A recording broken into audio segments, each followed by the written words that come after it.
13-year-old John Pender had a secret. His older sister Fiona had confided in him, shared a secret which he was not allowed to tell anyone. Fiona's boyfriend had hurt her. He had physically assaulted her and tried to strangle her, but he had stopped, had cried like a baby afterwards, and had promised it would never happen again, begging for forgiveness. A few months later, when Fiona would go missing, 7 months pregnant, 13-year-old John was wise enough to know that his secret, which he had loyally kept, might now be relevant and essential information, and he had to break her confidence. So he told his parents, Josephine and Sean, and he told law enforcement about what Fiona's boyfriend had done to her. Possibly due to this, along with other details, Fiona's parents and law enforcement would have one chief suspect in this case. But as of yet, this is the unsolved case of Fiona Pender and her unborn child. What the chief suspect would go on to do years later, allegedly, would only further confirm their suspicions. I am Louise. Welcome back to A Drop in the Ocean, and let's dive in.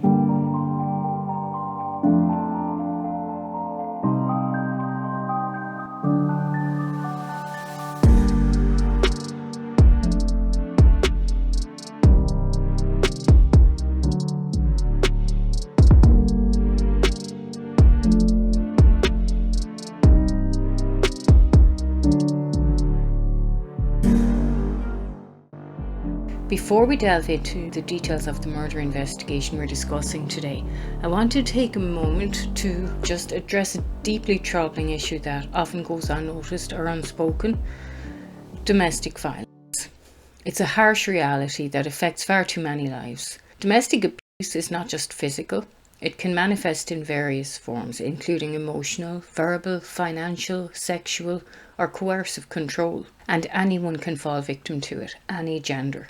It's a stark reminder that our homes, the very places that should offer safety and security, can become zones of fear and distress for some individuals. Because of the manipulation, the arrogance, the control tactics used by abusers, it can be incredibly difficult for those suffering in a domestic abuse situation to leave. So if you or someone you know is experiencing domestic violence or domestic abuse of any kind, please know that help is available. Reach out to a local support organisation or contact national helplines. I will leave some links in the description. So now let's talk about Fiona Pender.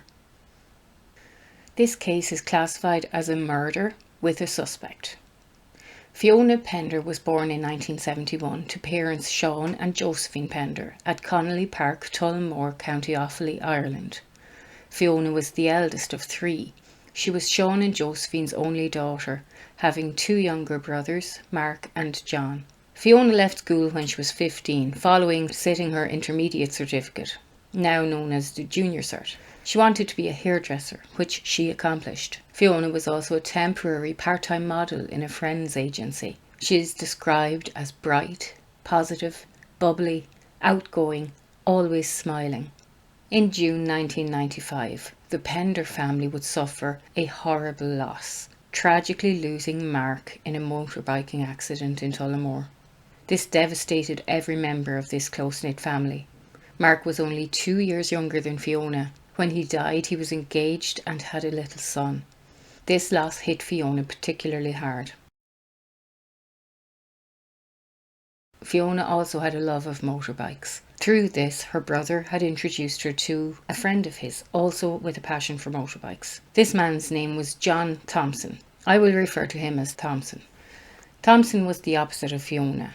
Where Fiona was an extrovert, social, bright and bubbly, Thompson was an introvert. He was 2 years younger than Fiona, from a wealthy family with a farming background.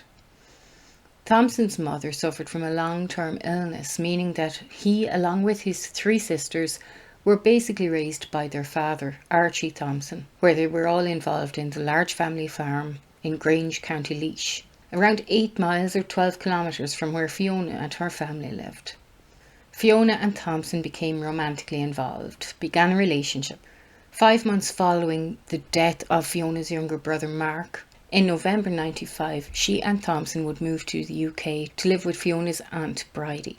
This was an unusual move, as Thompson, being the only son in the family, would inherit both the family farm and his uncle's farm.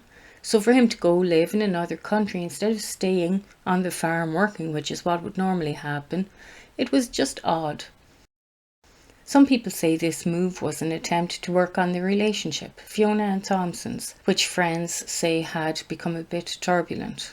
And also, perhaps Fiona just needed to get away to help cope with the loss of her brother Mark. They both found employment in the UK, working in Hilton hotels in Croydon, London. But after around 4 months, they reportedly became homesick. Some sources say it was Thompson who wished to return home. And then Fiona would discover she was pregnant. But Fiona was not upset by this. She was eagerly looking forward to becoming a mother. They moved back to Ireland shortly thereafter, initially to Clonminch Road, Tullamore, and then into a small flat on Church Street, Tullamore, 10 minutes walk from Fiona's parents. In March, Fiona and John would have a miscarriage scare, but it was just a scare. Everything was okay. Fiona and Thompson's relationship wasn't without its problems. Now, we know there had been some physical abuse early on in the pregnancy. The flat they moved to was a tiny section of a house. This house was divided up into different little flats where the people living in the flats next to Fiona and Thompson would say that they regularly heard Thompson and Fiona arguing loudly. Why Fiona and Thompson were even in this little flat is unknown. Thompson's family were wealthy. Money was not an issue. And yet here was Thompson with his pregnant girlfriend who was carrying his child, living in a bedsit type flat. Some people say Thompson's family did not approve of his relationship with Fiona. One reason being Fiona was Catholic. Thompson was Protestant. We know this has been a big issue for lots of families, although Thompson and his father Archie would later deny that this had caused any animosity between the Thompsons and Fiona. Thursday afternoon, August 22nd, 1996, Fiona and her mother Josephine went shopping in the Bridge Shopping Centre in Tullamore. Josephine needed to get some school clothes for Fiona's brother John, who was 13 at the time, and she also bought a little baby outfit for her soon-to-be grandchild. Fiona bought some baby bibs. They had a good day. They talked about the plans for the upcoming birth of the child. The little ground floor flat where Fiona and Thompson were living, it was not an ideal situation with a child on the way, but Fiona tells her mother that Thompson is working overtime on the family farm, so they plan on getting somewhere bigger as soon as the child is born. As this is Fiona's first child, the plan is for her to spend the first few weeks with her mother in the family home, and then, all going well, they would have a new place secured where she, Thompson, and their new baby would begin their new life together. So after their successful day shopping, Fiona goes back with her mother and brother to the family home where her father is.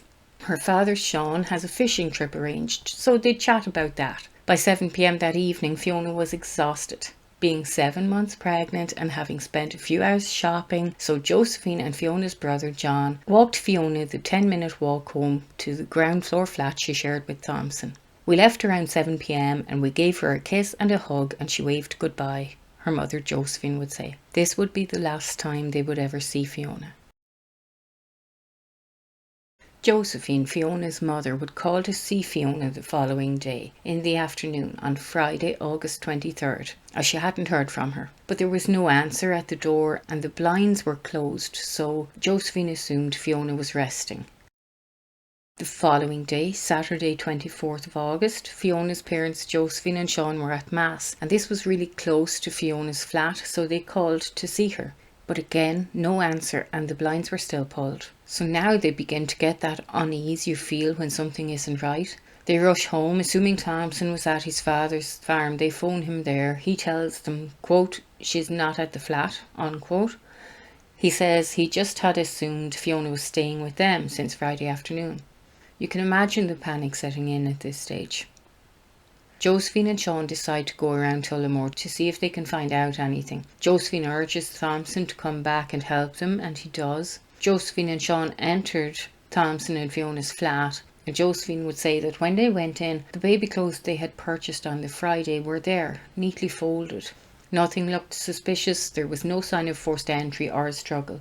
They began searching around Tullamore, asking friends of Fiona's if they had seen or heard from her. They checked their son Mark's grave in the local graveyard to see if Fiona had gone, maybe to talk with him.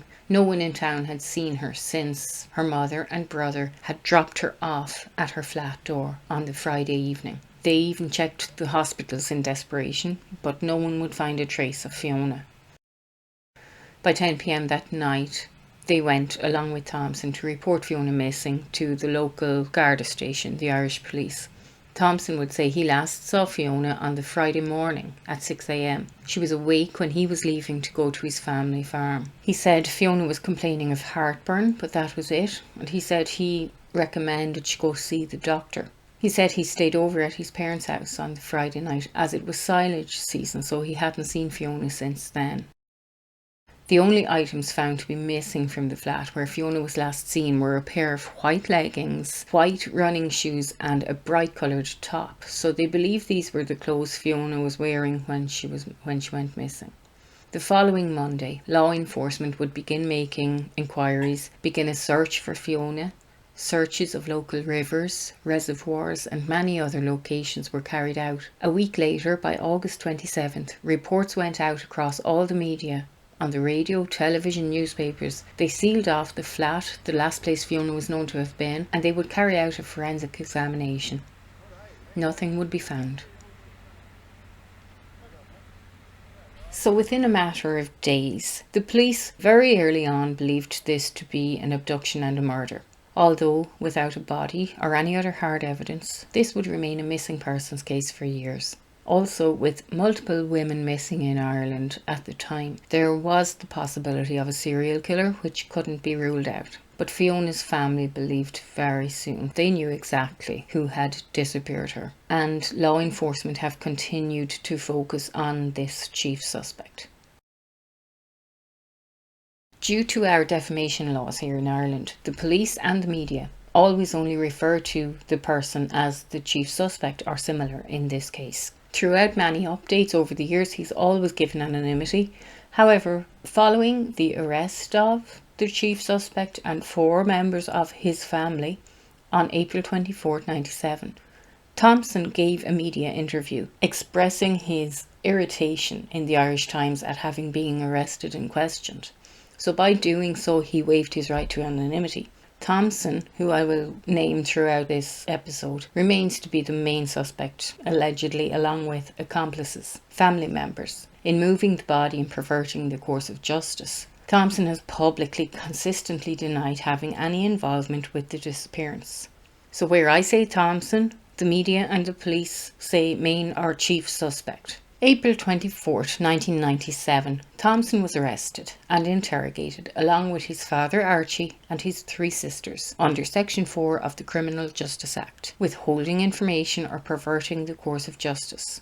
Subsequently released without charges due to the legal constraints on the duration of detention without any evidence or confession after this time elapsed. This was all covered heavily in the media, although the Thompson family weren't ever named as the arrested parties at the time. But following their release, this is when John Thompson did a media interview where he expressed his annoyance at the police for his arrest, stating in the Irish Times that he took, quote, a dim view of it. So yes, Thompson was and remains to be the chief suspect.